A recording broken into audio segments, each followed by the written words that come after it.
और दिल्ली के CM house में पिटाई कांड के बाद स्वाति मालीवाल पहली बार सामने आई हैं। उनका पहला इंटरव्यू सामने आया जिसमें उन्होंने अपने साथ सीएम हाउस में हुई मारपीट की पूरी कहानी सुनाई। साथ ही पूरी घटना पर कहा कि वो पॉलीग्राफ टेस्ट के लिए तैयार है।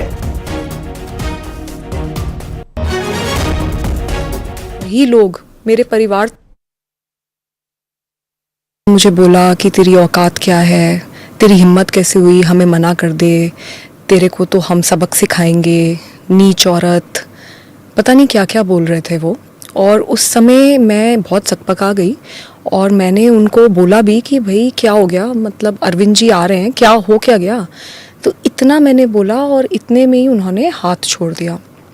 उन्होंने मुझे 7-8 थप्पड़ पूरी ज़ोर से मारे। मैं सोफ़े पे बैठी थी, वो सामने खड़े थे और वो मारे ही जा रहे थे। मुझे बिल्कुल समझ नहीं आया कि क्या हुआ। इतने में मैंने अपने आप को बचाने के लिए अपने पैर से उनको पुश करने की कोशिश करी। तो जब मैंने उन्हें पुश करने की कोशिश करी तो उन्होंने मेरा पैर पकड़ लिया और मुझे नीचे घसीट दिया। उसमें मेरा सर भी जो वो सेंटर टेबल है उस पे जाके टकराया।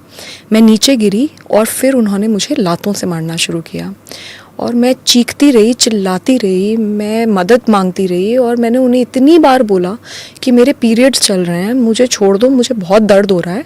उसके बावजूद वो आदमी नहीं माना। वो अकेला था कमरे में? जी, उस वक्त वो अकेले थे उस कमरे में।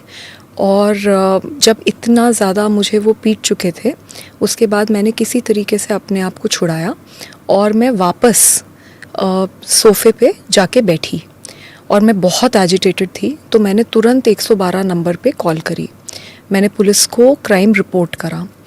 जब मैं कॉल कर रही थी तो उसने मुझे देखा और उसने मुझे बोला कि तुम कुछ कर लो, हमारा कुछ नहीं बिगाड़ सकती और तुमको तो मार के गड़वा देंगे, हड्डी पसली एक कर देंगे।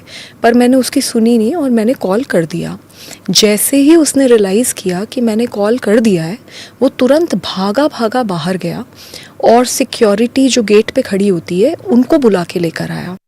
जहाँ मैंने इतनी मेहनत करी, इतना काम किया, जहाँ पे मैं लोगों के साथ उठती थी, बैठती थी, आज वही लोग मेरे परिवार तक पहुंच गए। आज उन्होंने क्या नहीं करा मेरे को डराने के लिए और धमकाने के लिए। मेरा चीरहरण तो मेरा उस घर में हुआ और चरित्र हरण मेरा रोज़ चलाया जा रहा है।